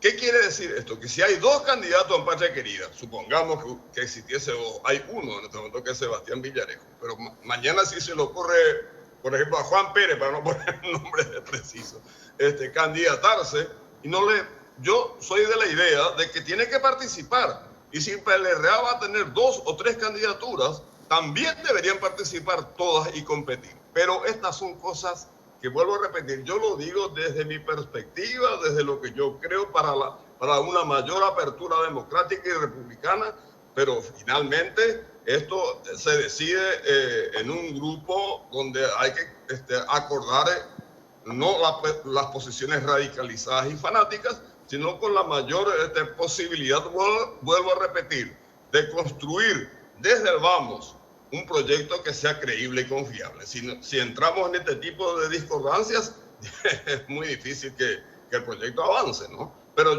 entiendo yo que tiene que ser lo más abierto posible. Si hay 2 candidatos del partido tal, bueno, en mi opinión, deberían ir los 2. Y si hay otro modo que permitan los estatutos, pero que yo creo que ya si se acuerda la concertación ya no primará la cuestión partidaria, porque la asamblea, que es por ejemplo lo que va a hacer el PLRA el próximo mes de marzo, sí, va a decidir si concertación o alianza o no sé qué otra construcción alternativa tienen o qué otra opción política tienen, pero lo va a decidir la convención partidaria del PLRA. Nosotros en el Partido Patria Querida, si avanzamos y finalmente establecemos esas reglas de juego de las que estoy hablando y de las que estábamos hablando desde el principio, también convocaremos a una asamblea extraordinaria del partido para discutir esto y para que nos autoricen realmente a avalar esa posición en una mesa en una plataforma de concertación. Doctor Mario Paz Castaing, le agradecemos su tiempo, muchas gracias, muy amable como siempre.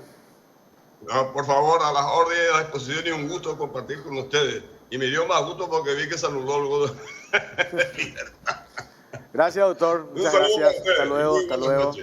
Muchas gracias al doctor Mario Paz Castaing. Bueno. Yo leía antes de ir a la pausa, para cerrar nomás este tema que estamos hablando con Mario Paz. Hablamos nosotros con Esperanza Martínez y desde el PLRA, la convención de marzo, nos decían varios referentes de ese partido, inclusive efrainistas, no efrainistas, desde el equipo de Dionisio Amarilla, del equipo del llanismo, del equipo de Busarquis, que ellos van a acompañar la concertación. Y nosotros decíamos el otro día en la radio, para los liberales la concertación es una cuestión práctica, porque ellos, si se hace una elección a padrón abierto, ellos llegan la de ganar. ¿Por qué? Porque tienen la estructura partidaria. Entonces, ¿qué dice Esperanza Martínez? Momentito, nosotros todavía no hemos definido si efectivamente vamos a hacer a padrón abierto y nos ponemos todos en la lista, quienes tenemos aspiraciones de llegar a la presidencia de la República, que creo que son casi 10. Yo no sé si eso no está definido. Y hoy leo declaraciones de una referente del PEMAS, que si bien no tiene representación parlamentaria, pero sí forma parte del conglomerado de partidos de la izquierda, y dicen, pues, ¿de dónde sacaron ustedes que tiene que ser alguien del PLRA? Nosotros consideramos que tiene que ser alguien de la izquierda. Digo nomás que difícil va a ser. Otra cosa, Jorge, yo he leído en redes 2 tweets de Carlos Rejala donde dice, con Efraín no hay alternancia. Claro. 2 veces. Le dice a Dionisio Amarilla y le dice a Walter Arms, con Efraín no hay alternancia, olvidémonos de Efraín. Ese es el candidato de Hagamos. Después habla el candidato Payo Cubas, que también tiene su derecho a participar. Dice, no, este sistema no. Miren la encuesta, yo estoy primero en mi encuesta. Claro. Mi encuesta me da primero a mí. Déjense de joder. Entonces, es muy lindo en los papeles, pero si no sabes cómo vas a votar, quiénes van a votar, dónde van a votar y qué van a votar, porque no es quiénes nomás, sino el qué. Vamos a votar un proyecto socialista, un proyecto agrarista, un proyecto liberal, liberal en sentido liberal, no en partido partidario. ¿O qué vamos a hacer? ¿Qué vamos a hacer con las tierras? Con el tema de las tierras, el tema de Zavala, la ley de Riera, Zavala y compañía. Sí. ¿Qué va a acompañar? ¿Va a acompañar un gobierno de Esperanza Martínez o del PEMAS, Patria Querida, con promesa de que no van a cambiar la ley? O sea, es muy lindo en los papeles, pero creo que fue sincero Mario Paz, donde dice, tenemos que ver un montón de cosas y hay poco tiempo. Demasiadas cosas que ajustar y demasiado complicadas realmente, y sobre todo basado en la experiencia del gobierno Lugo, donde fracasó el sistema, vemos qué hacemos cuando llegamos. Ya no hay caso con eso. Tengo que hacer una pausa, pero Sí, señor. antes... tenés Venía a algo que Bristol, decirnos, Jorge, sí. y renová tu hogar con las cuotas más bajas del país. La mayor variedad en televisores, celulares, heladeras, lavarropas, cocina, horno, que me dijiste que te faltaba, muebles y mucho más. Además, todo lo llevas sin entrega inicial. Escucha tu oferta, Jorge. Celular Samsung A03S de 64 GB, normalmente 173.000 guaraníes en 18 cuotas. Ahora solo 18 cuotas de 99.000 guaraníes. Bristol, sin duda la mejor casa de electrodomésticos del país.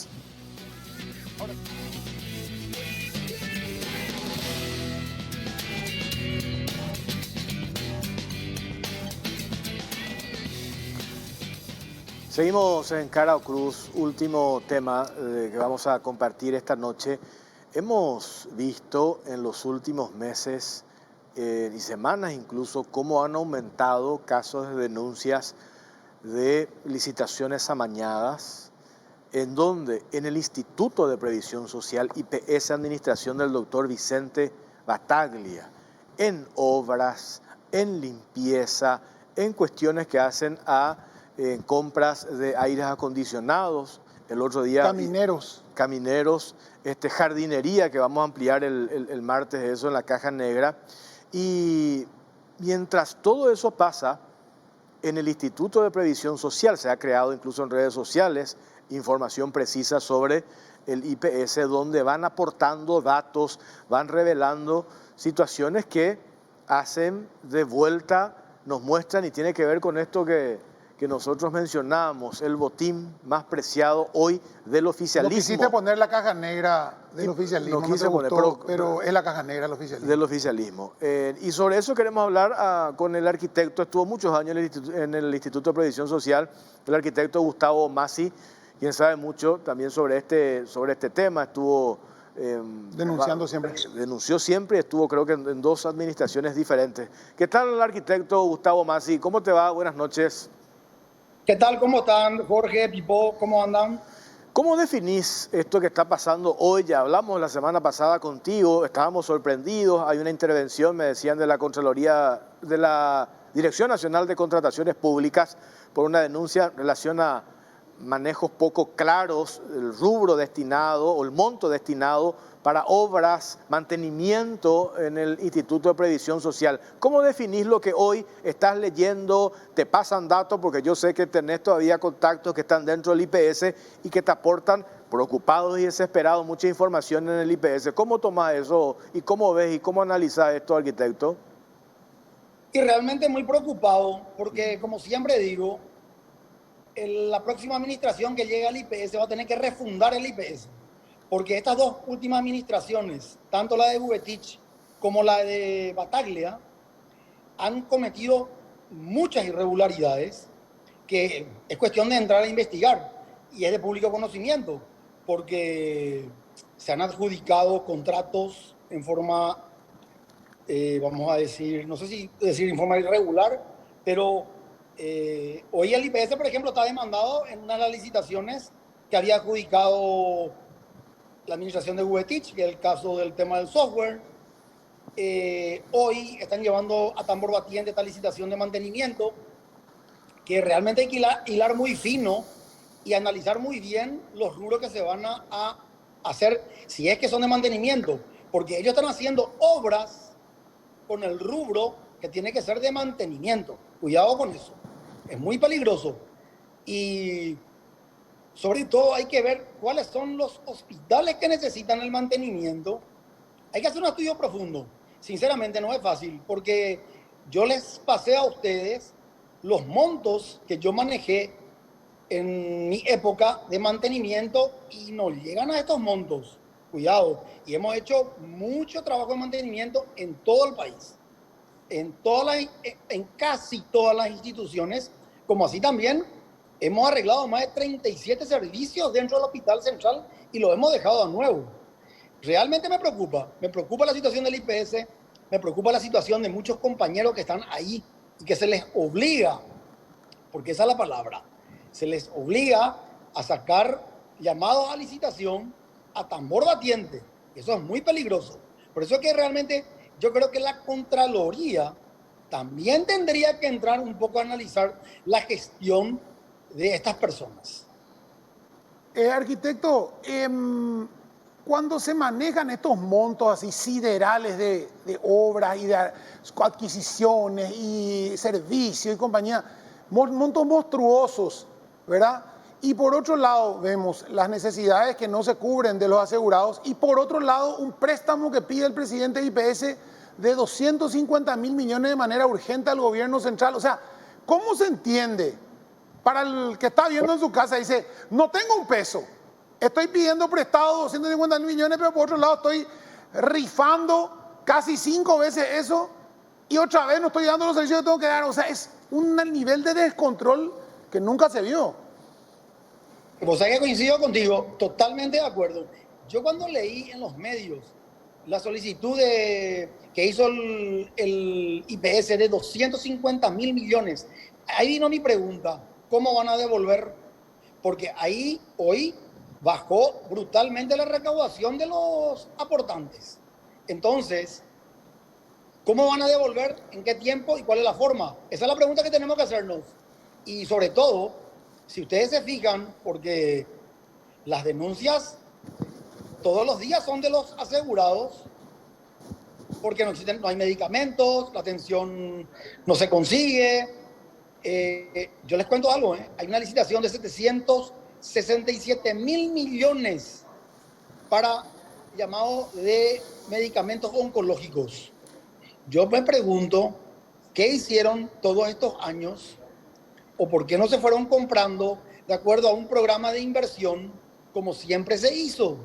No es mi rubro, pero yo veía y yo me enteraba cómo sucedían las cosas. Por eso que me llama poderosamente la atención esta administración, que yo no difiero mucho de la anterior administración, porque no se olviden de que Vicente Battaglia fue consejero de la administración de Gubetich y aprobó toda la gestión del anterior presidente. Acá hay que hilar muy fino, como siempre digo, hay que entrar a hacer una investigación un poco, a ver si realmente se están gastando de acuerdo a cómo corresponden esos rubros. Aquí hay una cuestión también, porque me dicen gente que está en el Instituto de Previsión Social, quienes hoy están al frente y hacen y llevan adelante todo este descalabro que estamos hablando en materia de licitaciones principalmente, que ellos están muy seguros en sus respectivos cargos. Y yo me preguntaba, ¿pero por qué? Y todo esto que se ventila, dicen, no, nosotros no nos afecta, nosotros estamos confiados y estamos tranquilos en nuestros cargos. Entonces yo dije, deben tener un muy buen padrino. ¿Quién les protege a Battaglia y a toda esa caterva de funcionarios allí implicados en estas cuestiones que estamos denunciando, arquitecto? Como diría, ¿cómo que se llama el jugador de fútbol? Angelito Ortiz, la pregunta del millón. Ustedes saben que la semana pasada se limpió de los funcionarios de la UOC. Sí. Se ha cambiado casi todas las cabezas. Limpiaron. ¿Qué hay detrás de eso? Yo me pregunto, ¿por qué? Si lo que estaban trabajando, y me consta porque les conozco a muchos de ellos, yo les puedo decir que son excelentes personas. Ahora, el tema es, son funcionarios de la institución, ellos se juegan sus cargos muchas veces. Por eso que es importante siempre las cabezas y ver cómo direccionan y cómo llevan adelante las cosas. A mí me asusta, sinceramente. Yo estoy asustado en la forma en cómo se manejaron los últimos 3 años de esa institución. Sinceramente le digo. Y en lo que respecta a infraestructura, conozco muy bien el tema y sé que hoy la deuda con las empresas constructoras es grande. Se les ha dejado de pagar muchos de los rubros que ellos llevaron adelante y ya hay hospitales que yo había dejado en un 70% de avance que recién ahora están terminando. Eso se tenía que haber terminado todo en agosto del 2020. Estamos en el 2022. ¿Por qué se tardó tanto en terminar? Es mi pregunta. Siento que estaba todo ordenado y perfectamente con un cronograma para culminación de obras. ¿Y por qué no se le paga a las empresas? ¿Qué hicieron? Esa es una pregunta que me llama la atención. Porque las obras, ¿por qué se hicieron? Porque tendríamos que darle mayor confort y mejor atención en cuanto a la infraestructura que teníamos a todos los asegurados que se hizo a lo largo de todo el país. Por eso a mí, te juro, a mí me asusta cómo está hoy el IPS. Me asusta. Y siempre digo, esa institución habrá que refundar cuando termine esto y habrá que investigar profundamente cómo se gastó. Acá hay una cuestión, tenemos que hacer una pausa cortita, arquitecto. Los órganos naturales de control del Estado tendrían que tomar intervención acá. Hay un síndico que depende de la Contraloría General de la República, que el otro día le hemos buscado, entre paréntesis, para charlar con él, dijo que no tenía mucho que aportar porque prácticamente ellos ya acceden o se enteran de las cuestiones que se dan sobre hechos consumados. Y también percibo, yo no sé si es así, pero una tímida hasta ahora reacción por parte de Pablo Seis, el director nacional de contrataciones públicas. Vamos a pedir un informe, yo no sé hasta qué punto la administración o la gestión de Pablo Seis debería inmiscuirse cuando por todos lados, por los medios de prensa, a través de las redes sociales, declaraciones que hacen los asegurados, declaraciones que hacen exfuncionarios de la previsional, mencionan todo este descalabro en lo que respecta a las compras que hace el Instituto de Previsión Social. Por eso yo decía, ¿cuál es el grado de responsabilidad y hasta dónde debería actuar la Dirección Nacional de Contrataciones Públicas? Porque ahí hoy está y se apunta la principal crítica a la administración de Vicente Battaglia, las compras que realiza el Instituto de Previsión Social. Pero hablamos de eso y cerramos a la vuelta de la pausa. Ya venimos. Bueno, y hablemos de Vasa. Viaja tranquilo con Banco Vasa, pagando hasta en 12 cuotas sin intereses con tu tarjeta de crédito en todas las agencias de viaje y aerolíneas del país. Banco Vasa, cuando quieras, estamos.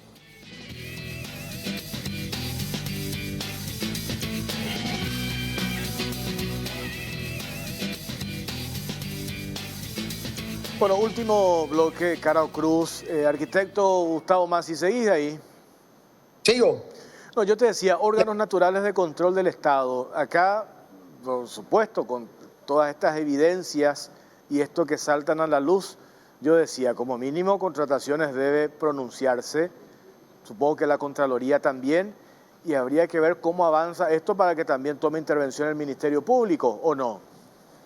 La Contraloría, yo creo que la Contraloría General de la República tendría que ingresar en IPS y verificar un poco cuántos funcionarios ingresaron en los últimos 2 años, desde que inició la pandemia en la institución, porque ingresó muchísima gente habiendo una ley de racionalización. Cuidado con eso. Por lo que a mí me habían informado, habían ingresado más de 4.500 funcionarios. Calcular lo que te estoy diciendo. Y los 4.500 funcionarios que alegó el expresidente en la administración de Buetich fue por tema del COVID. Por tema del COVID, según mi análisis, tendrían que entrar inmunólogos, clínicos y gente especializada en dirección a esa enfermedad. ¿Qué ingresaron? Administrativos e ingresaron nutricionistas. Yo me pregunto qué tienen que ver ellos con el COVID. Sería fantástico un poco averiguar. Por eso es que yo creo que la Contraloría y yo creo que también el periodismo tiene que hacer un trabajo de investigación. A ver cuántos funcionarios metieron en estas 2 administraciones. Yo creo que nos vamos a llevar una sorpresa muy grande. Es decir, es un montón de plata. Arquitecto, acá lo que es, siempre yo cuando vos le atacás al IPC te dicen, no, pero esa plata es la plata que usamos para la jubilación y hay que separar el fondo jubilatorio del fondo de salud. Hoy lo que se está tocando para las obras y para las adquisiciones son todas del fondo de salud, que es el que menos tiene medicamentos, que no tiene equipos que funcionan, que no da servicio, que no da nada, que da turno para dentro de 6 meses a gente muriendo de cáncer. O sea, se está tocando esa plata que es súper sensible, porque es la plata que se necesita para comprar lo más urgente, para hacer cosas, arreglar los camineros del hospital. ¿A quién le importa si vos tenés un paciente enfermo con cáncer, con esclerosis múltiple, con lo que sea, si se arregló o no el caminero 4 millones de dólares, 3 millones de dólares, o si se arregló se pintó una pared?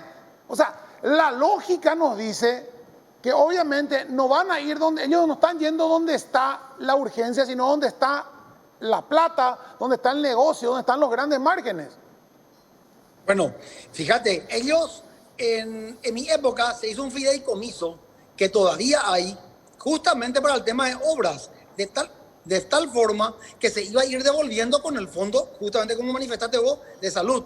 Los fondos jubilatorios no se pueden tocar, no se pueden tocar.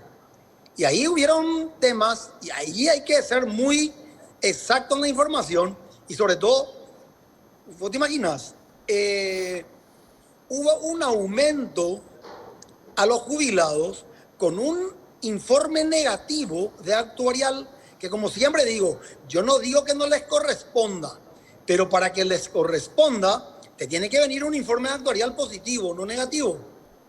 Y ahí se le ha sacado a gente muy buena de la institución por ese motivo. Y pues yo puedo dar nombre y apellido a la persona que les han sacado, y ustedes le pueden entrevistar y él les puede dar un informe amplio sobre el tema. Por eso es que es delicado el tema de IPS y el tema de los fondos jubilatorios. El tema de los fondos jubilatorios, eso hay que cuidar. Y así como ellos, o sea, se hizo en estas últimas administraciones, hoy se está tocando los fondos jubilatorios. O sea, los fondos jubilatorios van a caer antes de lo previsto. Pero se está usando plata del fondo médico para obras que podrían esperar mucho más y cubrir primero los gastos médicos que son los más urgentes. A eso es lo que quiero ir. O sea, bueno, yo no sé si están tocando los fondos de salud, los fondos jubilatorios para hacer obras. Si esos llegan a ser, ahí se van a tener que ir pero presos. al revés te digo, arquitecto, fíjate en una cosa, si ellos están usando hoy, te digo, no tengo medicamentos para esto, no tengo equipo para tal cosa, no tengo insumos para tal cosa, no tengo, no sé, hasta gas a veces falta. Y por otro lado te digo, sí, pero voy a arreglar los camineros con esa plata que sí es de salud, voy a arreglar los camineros, voy a pintar la pared, voy a hacer un nuevo ala en tal lado. O sea, yo hablo nomás de uno cuando administra en urgencia dinero, tiene que priorizar lo que es urgente y no lo que da más plata. Coincido contigo plenamente. Primero, uno tiene que atender las necesidades de los asegurados.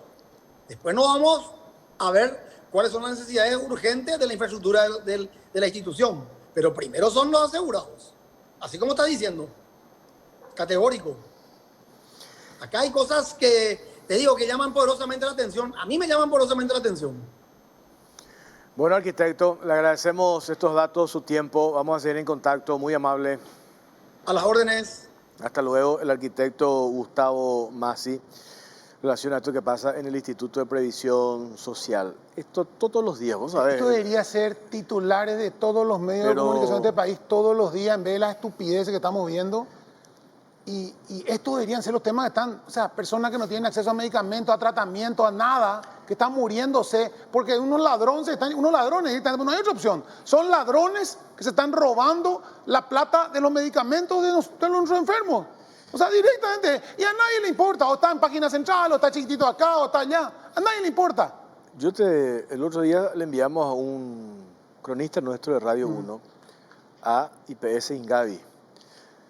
El relato del día a día de los familiares de los pacientes que están allí en una carpa, precaria por cierto, en medio del sol, el calor, es escuchar relatos desgarradores y que tienen que ver principalmente con la falta de medicamentos y cuestiones básicas. Están pagando por Entonces eso. yo digo, cuando escuchamos esos reclamos de estos familiares que tienen que ver con medicamentos, por un lado, Y por el otro lado, estos montos siderales, mantenimiento, 18 millones de dólares. Jardinería, 30 mil millones de guaraníes. Compra de aire acondicionado, limpieza, montos millonarios. Y aparte de eso, uno puede entender, supongamos que se necesiten esas cuestiones en esos procesos, en comprar, que el IPS pueda necesitar comprar. ¿Cómo los procesos licitatorios están viciados? Entonces, eso es una bofetada al asegurado. Es una bofetada al asegurado por lo que dicen todos los días. Y termino con esto. ¿Por qué están tan tranquilos desde el presidente de IPS, el doctor Vicente Bataglia, para abajo?